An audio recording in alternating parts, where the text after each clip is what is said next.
one of the, that's the main screen you will see in the console. But of course, before the system can do that, you have to do some configurations like defining a rule base, defining the natural language processing, which is you need to provide some examples to do that, and defining the rule template generations, which consists of three parts. Namely, you have to define how this canonical language is you have to define the canonical language for that generator. So you have to define a generator for if-then expressions, for weather condition expressions, for open window expressions. For these you need to define expressions. For a few, like if-then, we have system-defined things already in place, but for another, for instance, the weather condition, you would have to define your own generators.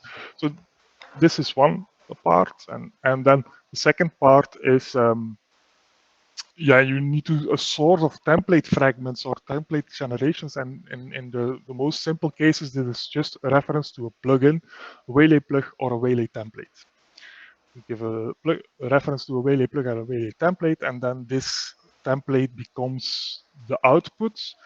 And of course, you can then bind things that were in the expressions as configuration points for your template. And then there is a system to collect and all those sub expressions each get their generator and generated template fragment, and these template fragments are collected and bound together to some rules. So that's what happens. Just this is a short overview of how the natural language processing exactly works, more or less. This if you so the configuration is by example, so you need to give sentences that vary a bit in their semantic content, and give the corresponding canonical expressions that that have the same semantics but are expressed as in the canonical language.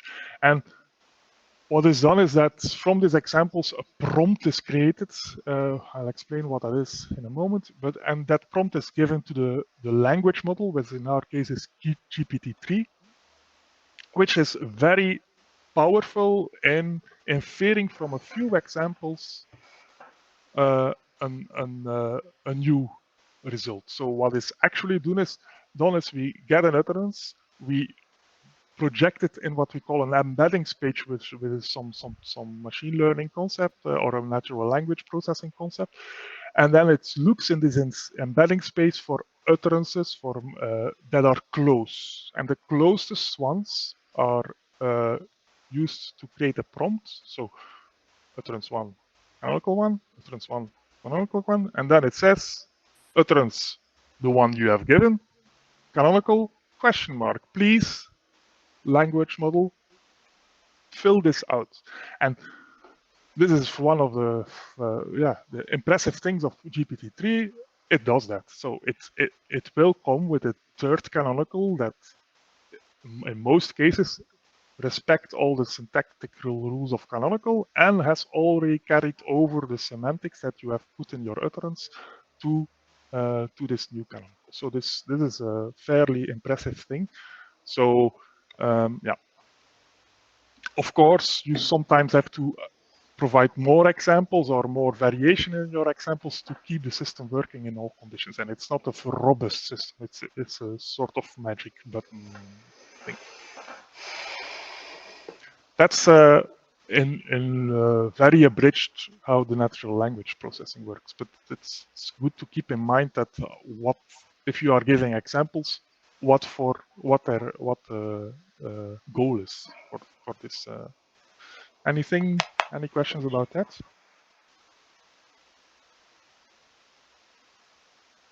No.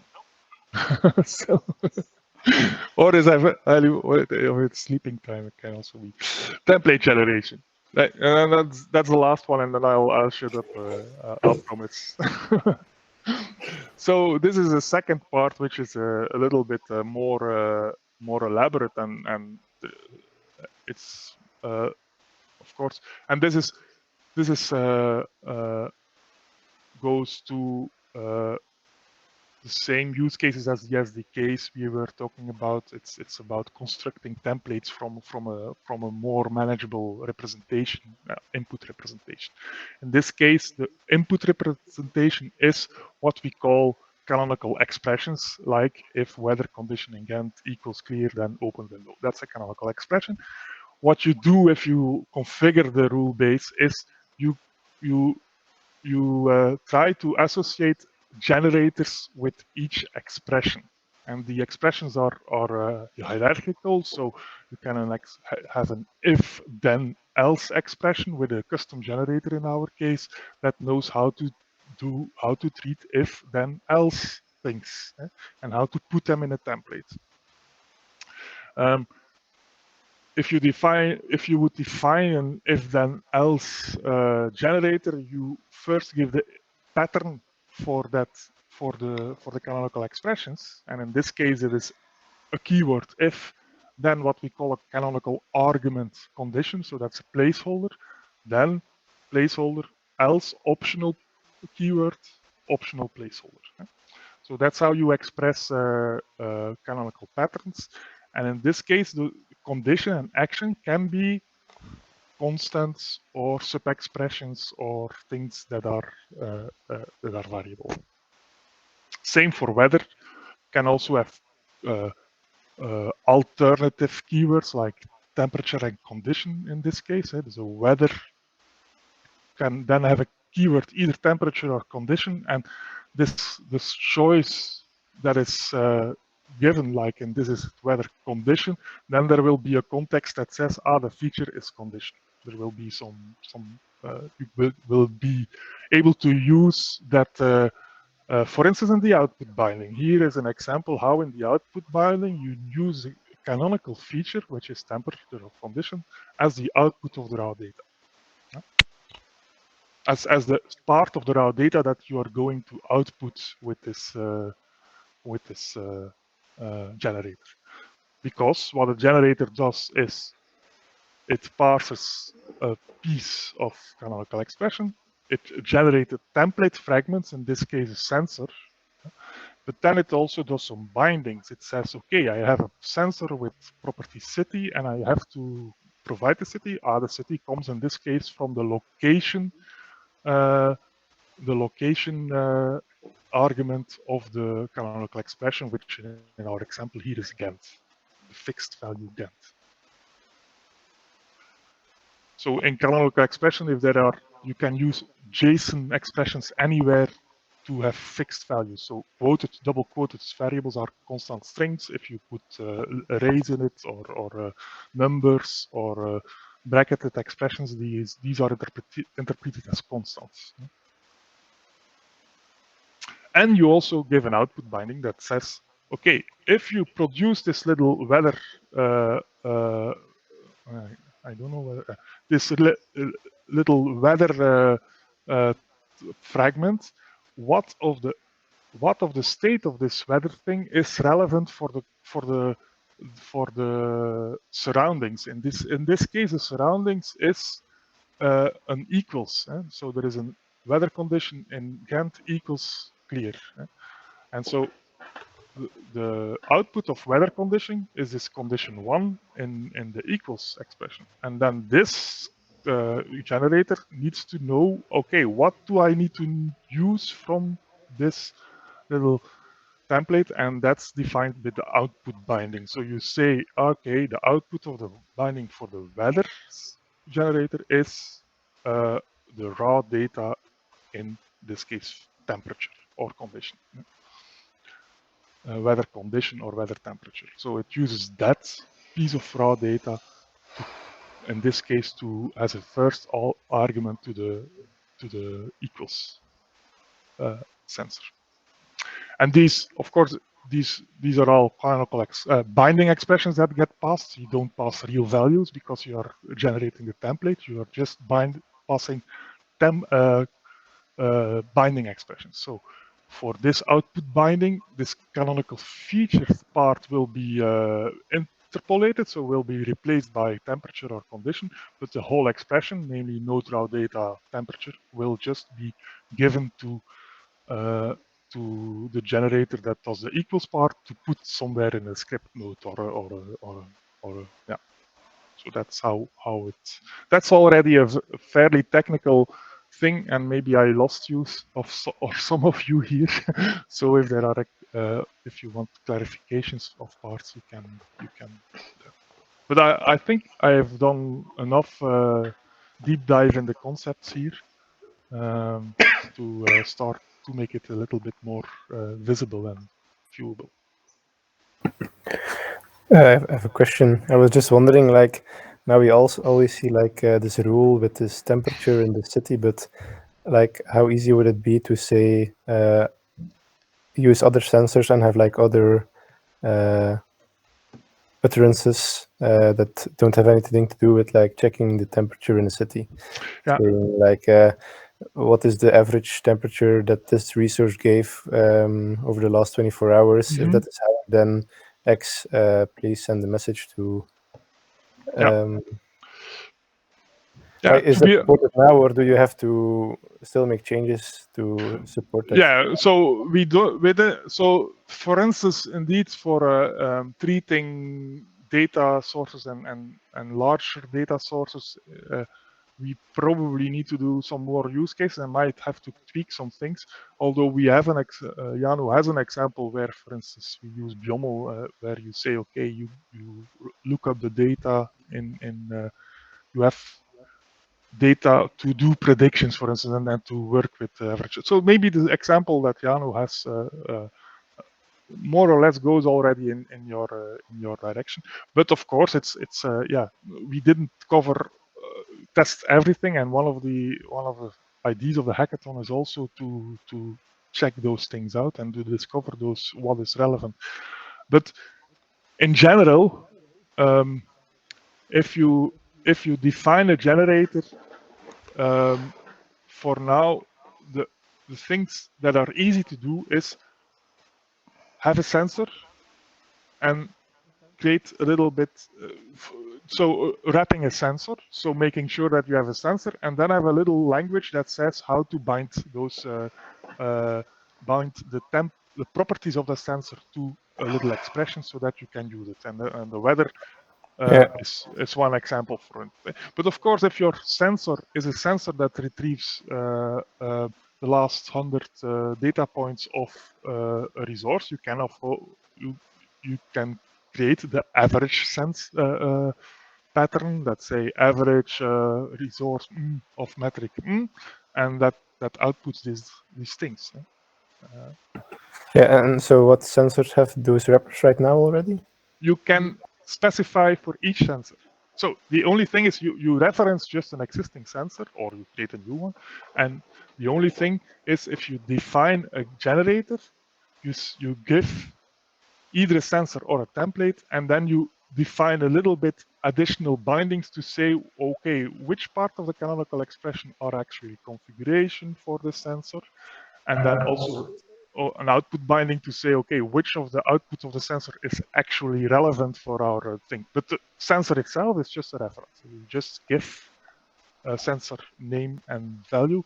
And actually, at this time, we have focused a little bit in the UI, at least focused around templates. So you create to make it a little bit more feasible.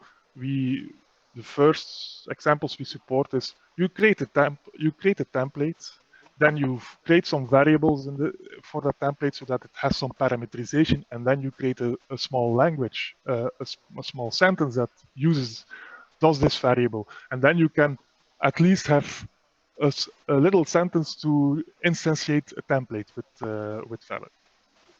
The complex things that if you want to if then else and aboves and checks, these are a little bit more complicated, and you need also to care about outputs, bindings, and so on.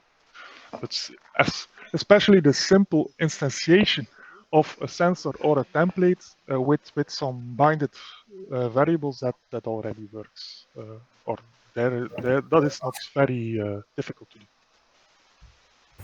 Okay.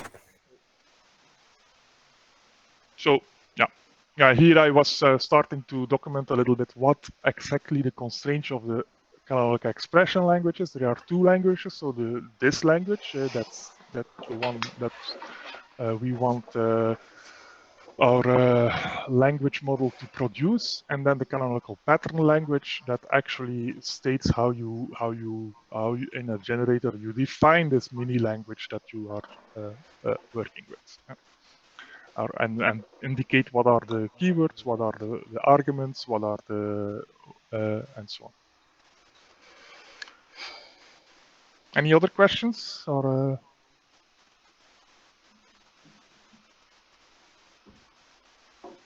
Then I would say that we can go to the demo part. So Lorenzo, and can you take over from here? Yeah. Well, we'll show it. You'll have to still do the explanation, I guess. Oh, yeah, okay. Yeah, because I don't have. So currently there is on staging and release of last week, I think, which does have some things, but now Yeah, I have it this finishes ready. the PR. Yeah. Okay. So Wait. show the thing. This will let you take over. Yeah, I guess. Meet NLP. Share. So you guys can see my screen. Yep. Okay. So yeah, indeed. So the NLP tab, that's the same as on staging right now. So here you have all the rule bases. Charles, you can create a rule base. You have to give it an idea, ID, a title and a description. Let's just go to the default one then. So here you have the full rule base, which has two tabs. So the rules and the generators. You can test the entire rule base, but maybe let's circle back to that later.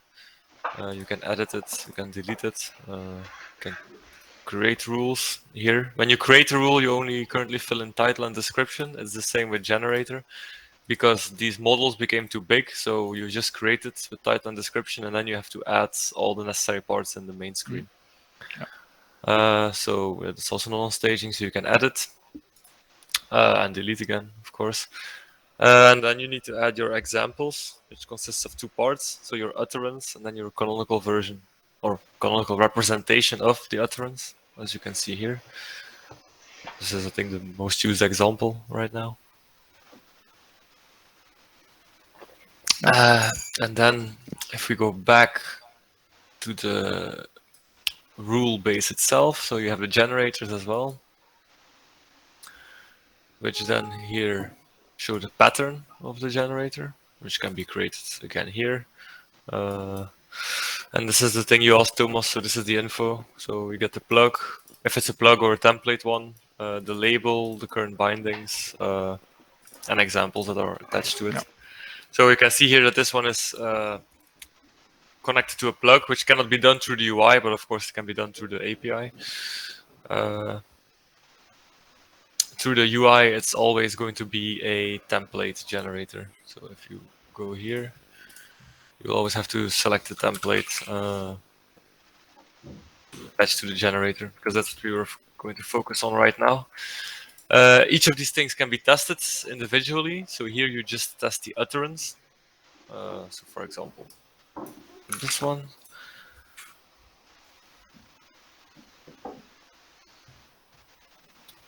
Which will then, in case it's successful, return the actual canonical representation. But of course, we cannot use USSR examples anymore, or Russian examples anymore, so you have to modify it. I'll use Gantt then. So voilà. See, test is successful again. If you fill in something wrong here, for example, it should, okay, actually should clear this, so that's a good note. So yeah, indeed, so the final tweaks here, it's the same with generators. You can test them here, and then you only test the generator itself, and you do not test the entire thing. So that's why what I meant with circling back. So if you go to the rule base, you test the entire thing. So utterances, generators, so end to end, It was the screen you always ended up with on current beta.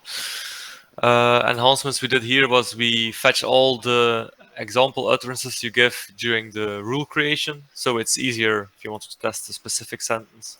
Of course, it's always allowed to type whatever in here. Let's say I select this example utterance, I press generate. So it found the canonical expression.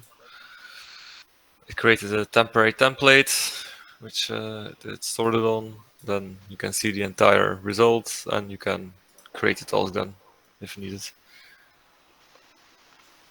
Or edit the thing. Or edit, yeah. That's something we added yesterday, yeah. so you can, because this generates, well, it results in a canonical expression. So you could here do some changes, and then for now this button is here, and then it will regenerate with Ghent as a city or variable. I don't know how it's called, Thomas. Yeah, or if your if the rule wasn't able to get the brackets completely right, you can still add brackets here and test it, and then afterwards go back to the prompt engineering, which is these examples, to make sure that the brackets are produced correctly, for instance. Yeah, exactly. So you could do some edits here to fix it, and then you could go back here, or that's the plan, and then you can edit it here to fix it. Yeah. But one of the major changes in the backend was that it's now far more resilient against brackets. So most of the canonical expressions, if you would strip them of brackets, it would still be able to infer the correct structure of the what we internally call the syntax tree, actually, to generate a step. Just see, is this one with the template? Yeah, so here you can see that it has a template name, NLP weather variables, and then here you have to then actually fill in the variables. So these are all the variables from the template which have to be filled in here. Yeah, so normally the values that you fill in here are normally things that come from your canonical expression. So normally the values would here be binding expressions, which indeed. start with canonical. Because of course, otherwise you are just generating a fixed thing.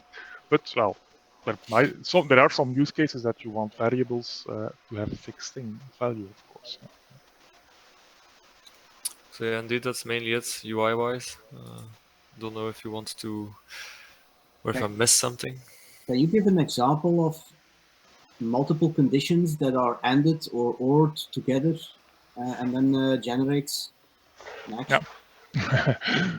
Yes, you can do that, and you can test it even. There is still an issue, I think, that I need to resolve. That if you do really multiple ends, that it generates a template which is incorrect. It doesn't make a sequence, because if you do an AND of 3 things, you need to create a sequence of nodes that trigger each other, and not 3 nodes that are ANDed together or double. But yeah, you can just do an example. If I'll do an example. Yeah, because I think that's not possible through the API right now. No, through the UI. It's possible through the API, but not through the UI. Through the UI, you can do it also. Because UI only allows templates right now, so. Yeah, but I can illustrate how you use AND. The AND expression is supported, and ORs. AND and ORs are supported currently. So wait, I am looking for a. We'll make a demo here. I will see. I didn't prepare this thing, but let's hope it works. Where's my NLP?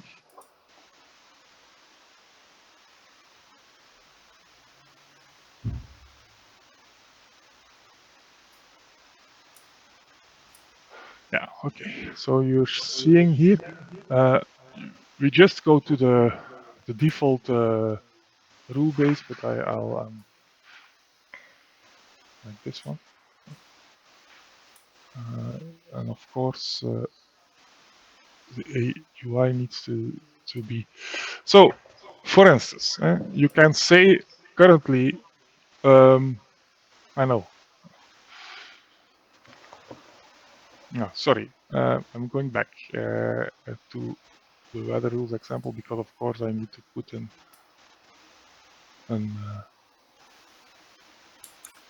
a sentence. So, like this. So this we already saw.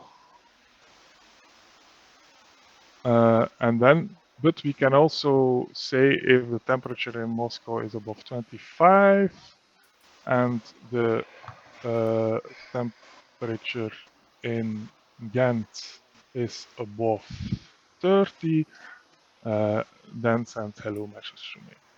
And this should normally work.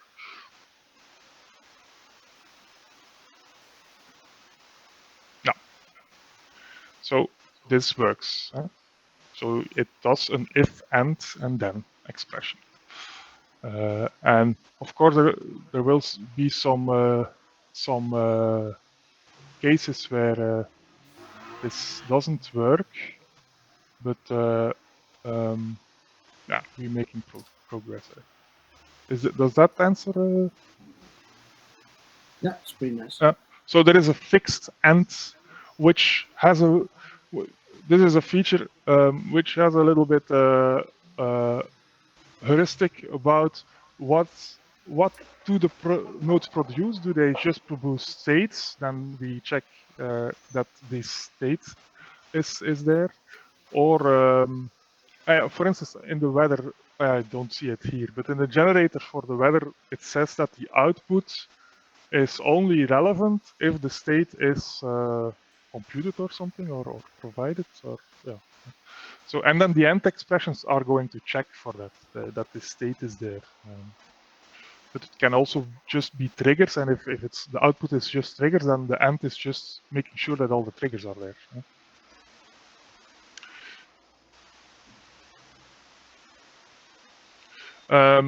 You can even, I was planning to do that because we can now support arrays in canonical expression. So you can generate for each value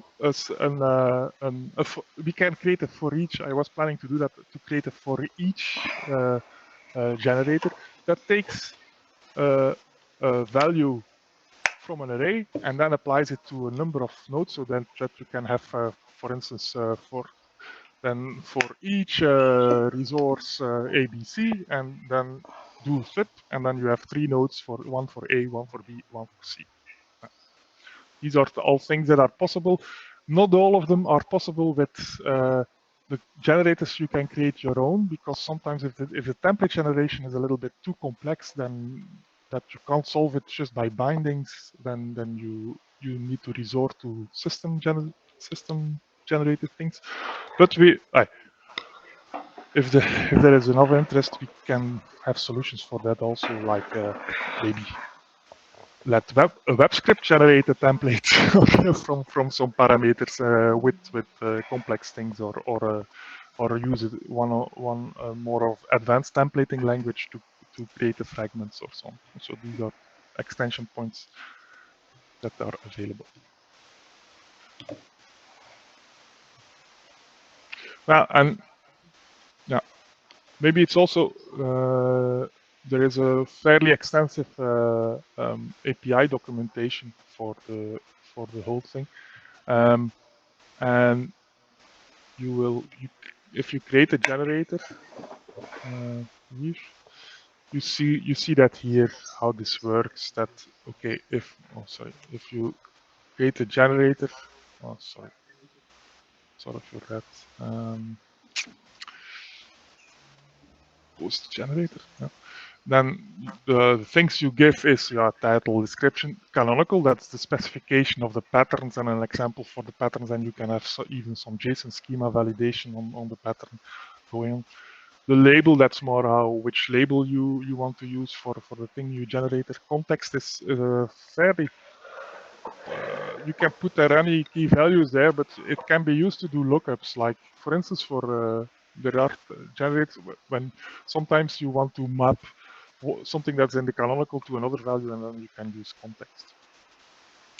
But then the most thing is you can, so for a template generator, task generator config, what we call, you can give a template name, even a task ID, which maybe is not very relevant, or if just inline a complete template that you sensor actor relate triggers and so on, with some 3 extra language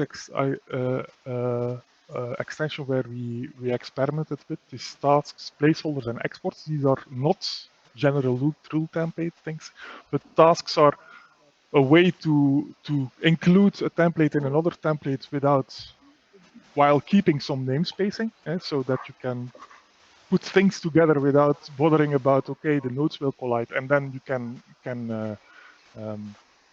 placeholders are more, that will be if we have that working correctly, then you could use this for if then else things, because then the things you are producing in other parts are placeholders, and you create a template with 2 placeholders, one for the if part and one for the then part, and then this is actually a more meta template where you have some nodes that you don't define yet. And exports is actually to convert, to make sure that a template also reacts as a plug, namely it has some output. That's what the exports don't do. You can say, okay, that this node of this template is actually the state and the output that we want to use if we consider this whole template as a one unit. That's so that's are the ways, and the other ways via a plug, and then you give a plug name and potentially a version.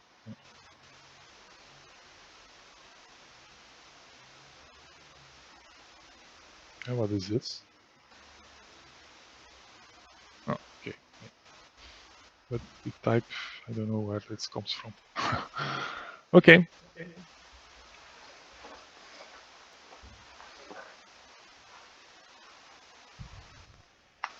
Maybe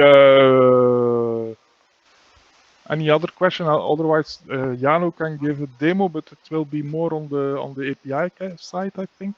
Yeah. Well, no, it will be on the UI side also, but just okay. to showcase the separate generators. Okay. Okay. Go ahead, Jano. All right.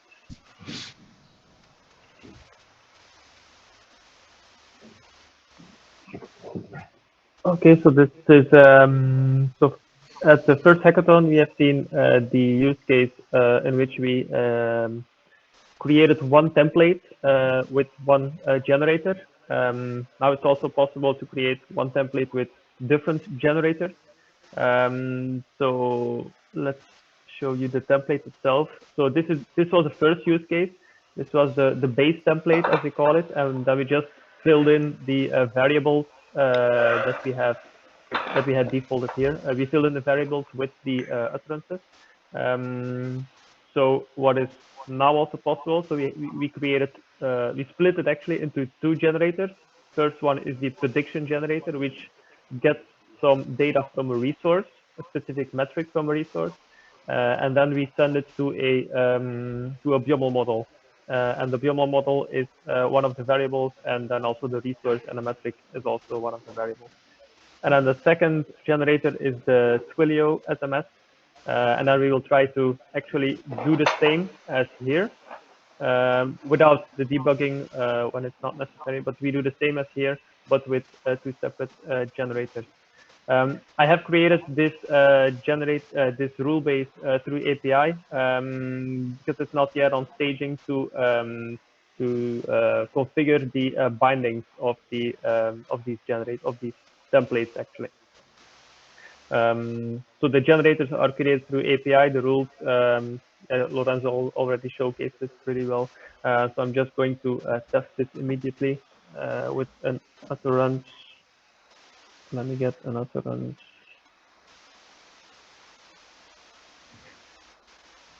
All right. So if prediction for fuel level is below 55%, send me a warning message. Why 55%? I know that the result of the prediction is going to be 51. So then we will see that we will get this actuator activated.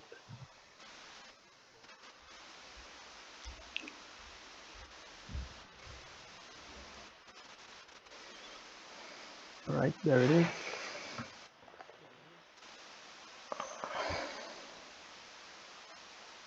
All right.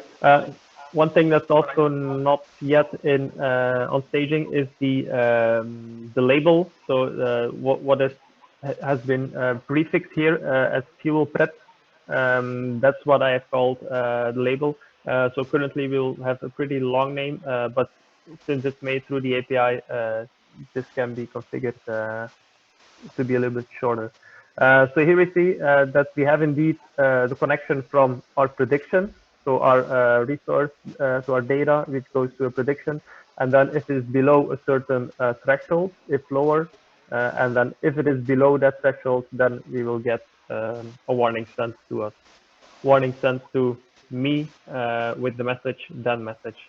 And we see in the variables, then message is going to be warning level. Can I expand this? Warning level, warning water level, and then the default of the threshold is going to be 55.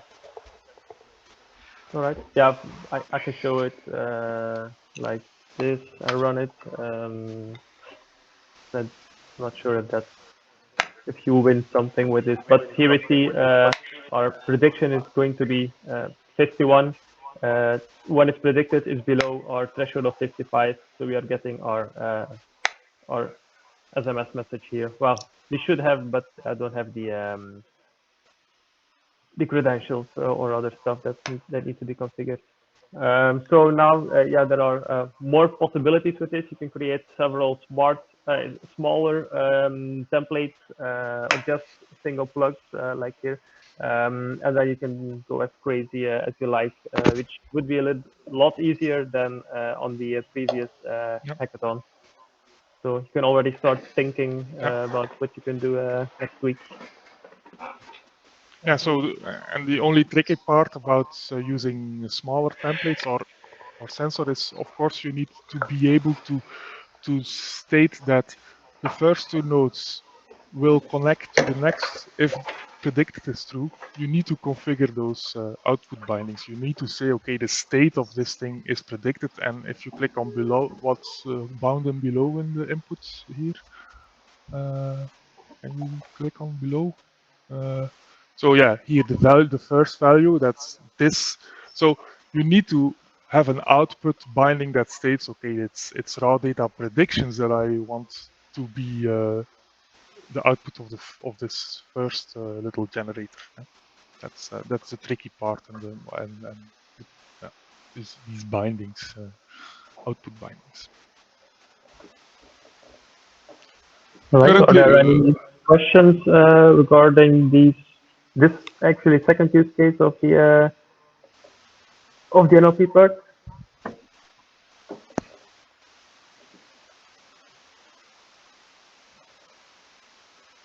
Okay. Yeah. Sorry, I interrupted you.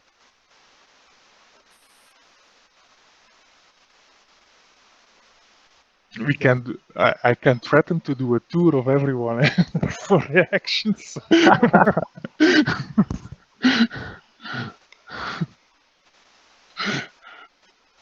So yeah, enough stuff to think about. I think, of course, it's a little bit the first part, the language NLP stuff. It's a little bit a parlor trick, yeah? So yeah, it works, but NLP actually doesn't know what it's talking about. It has some grammatical rules, and so you wouldn't put this in a production system and generate templates just from utterances without some validations or without some. But so I think the use cases I see is either you have a very constricted way to generate utterances or language, or you have you use it as just as a tool to say, okay, I want to get started. I want to to create a template that has already some things in place, and you say something, and you get a template that has some things in place, and then you can start tweaking from that. Actually, a way to document well-known patterns to do stuff. But of course, there can be other use cases like the one just using NLP to parse numbers, or using the second part as an alternative to what we've now been calling the SDK.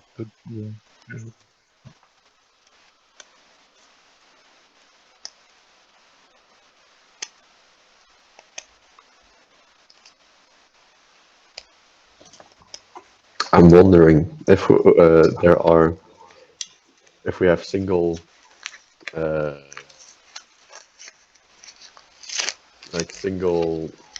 sensor rules for everything. How much custom canonicals do we need in that case?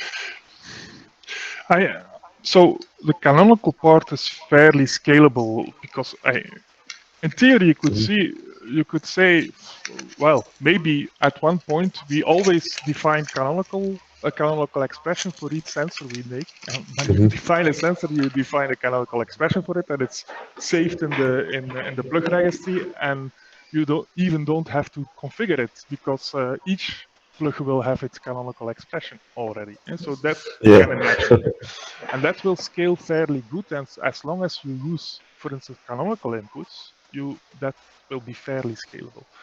The problem is that the prompt engineering is not scalable, certainly at this point. So, because you need a lot of examples so if you have only one generator, it's simple, because it just has to learn to put the things in place. But if you have 3, 4, and then some if and ands, and then you need to give enough examples to solve all cases like if and and.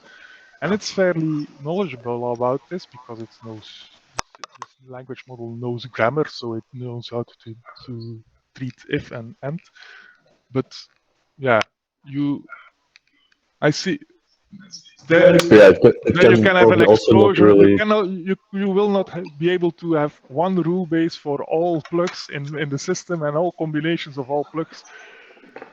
Maybe it's possible but then we need to do some more stuff in the prompt engineering to generate examples, for instance, from examples, or to combine examples and to generate examples for a specific case and things like that. So that's a limitation at this point, that the prompt engineering is not scalable. And it's probably also not, well, if we do it that way, we'll probably also not be able to do very complicated rules. It's only like one line. It depends where the complexity is. If the complexity is in the generation and the canonical expression, then there is no problem because you just hide that behind the canonical language. If the complexity is in the interpretation of the ends and the or and above, because what does above mean, of what does end mean, and in some then it becomes more complex.